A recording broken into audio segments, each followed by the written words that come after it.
Chapter 26. Julian. Julian was rather pleased with his Tai Chi outfit. He bought it online. They were, he realized, the first new clothes he'd bought since Mary. Now he knew how easy internet shopping was. He'd ordered a large number of new underpants and socks. It was about time. Perhaps he'd ask Riley to sell his old ones on eBay. He'd love to hear his response to that suggestion. It would serve him right for trying to raid Julian's dressing room. Julian had gone for the geriatric ninja look, all black, loose trousers, and a wide-armed shirt with braid fastenings down the front. Mrs. Wu, he did find it hard to think of her as Betty, was very impressed. He could tell. She'd raised her eyebrows so high that for a moment they'd stopped meeting in the middle. Julian and Mrs. Wu were going through the now familiar warm-up routine. He was, he thought, far less wobbly and a little more flexible than he had been when Mrs. Wu had first turned up at his gate 2 weeks ago.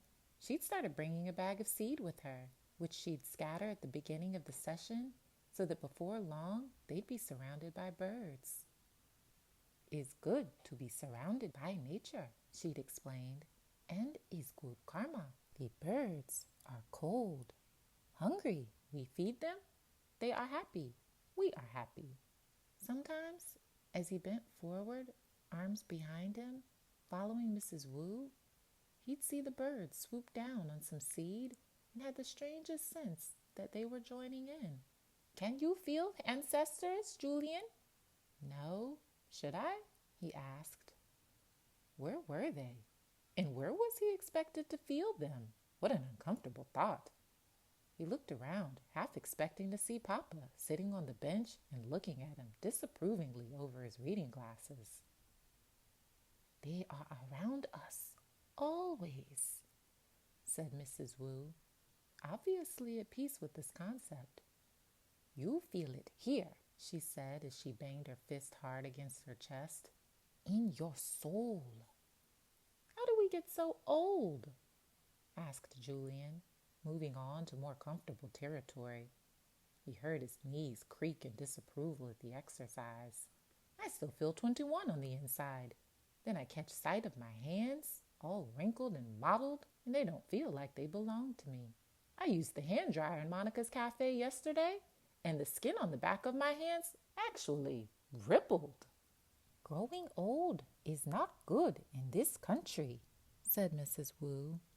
Julian had already discovered that this was her favorite conversational topic. "In China, elders are respected for their wisdom. They have lived long life, learned much.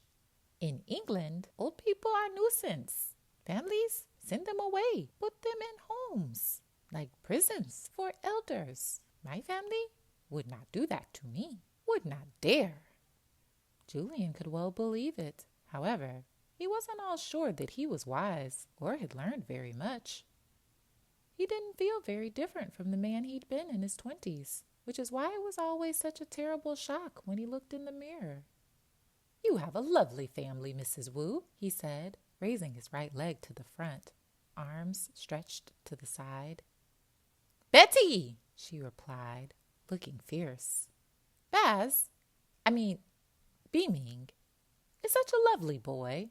And super boyfriend, too, that Benji." Mrs. Wu stopped mid-pose. "Boyfriend?" she asked, looking puzzled. Julian realized that he must have just made a terrible mistake. He'd assumed she knew that her openly affectionate grandson was that way inclined. "Yes, friend, who is a boy.